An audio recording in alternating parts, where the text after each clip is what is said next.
Tonight, deadly summer scorcher. At least a dozen people dead from this week's heat wave in the Northwest. More than 63 million people across the country under heat advisories, pushing real field temperatures above 100 degrees as humidity intensifies. The blistering heat making way for severe storms, including a lightning strike just outside of the White House that left 3 people dead. When could we see a break in this unbearable heat? Bill Cairns is here. Car crash horror. Surveillance video capturing the moment a car slammed through an intersection in Los Angeles, killing 5 people, including a pregnant woman and a baby. And investigators are saying about the driver now in custody.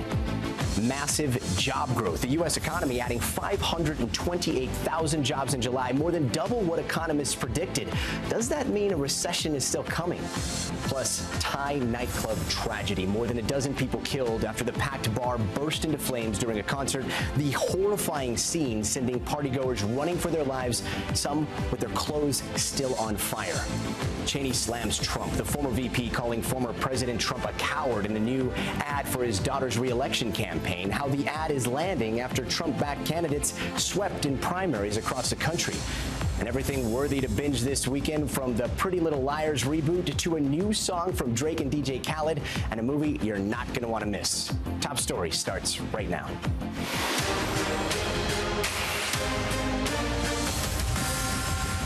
Good evening, I'm Gadi Schwartz in for Tom Yamas from Los Angeles. We begin with the record-breaking heat. Americans from coast to coast facing triple-digit temperatures. Cities across the Northeast bracing for the hottest weekend in more than a decade. The intense heat causing droughts from Missouri to Maine with no relief in sight.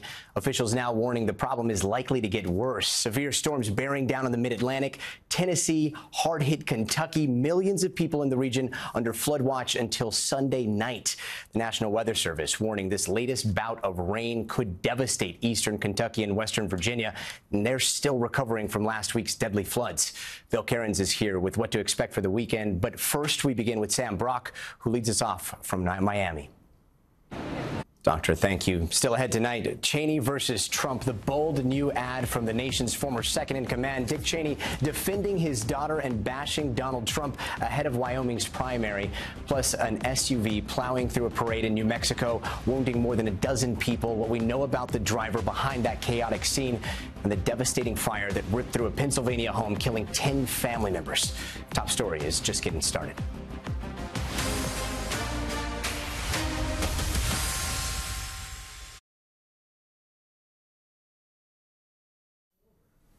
Back now to politics and the Republican Party's diverging paths this primary season. Today, former VP Dick Cheney speaking out against Donald Trump in an ad for his daughter, but Trump-endorsed candidates also had success this week. NBC's Julie Sirkin has this story. Peace. An earworm. I'm going to be singing this all week long. Brian, thanks so much for joining us. Thank you. And thanks so much for watching Top Story. For Tom Yamas, I'm Gadi Schwartz here in Los Angeles. Stay right there. More news now is on the way.